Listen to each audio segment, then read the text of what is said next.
नमस्कार मु doctor Umashankar homeo world तरफ आपण मानकु स्वागत। आसंता काली फेब्रुआरी 10 तारिख जातीय कृमिनाशक दिवस बा नेशनल डी वार्मिंग डे भाव में पालन करा जाउची।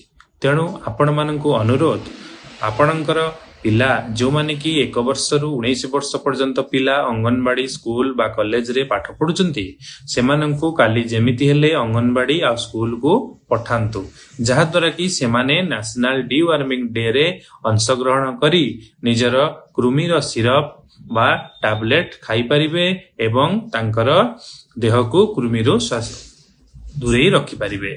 तेणु आपण मानकु अनुरोध निजर प्रत्येक पिलांकु आसंता काली कृमि औषध बा कृमि बटिका दियंतु जहा द्वारा कि सेमानंकु एनीमिया हबो नाही बा निजर किछि स्किन डिजीज भी हबो नाही एवं कृमिरु सेमानकर शरीर रक्षा पाई परिबो। एहा सरकारक तरफरु संपूर्ण मागणा रे दिया जाउची। तेणु आपण मानकु अनुरोध आपण माने बहु संख्या रे एहार लाभ उठांतु एवं निजर पिला को कृमि दाउरु बा वार्म दाउरु रक्षा करंतु।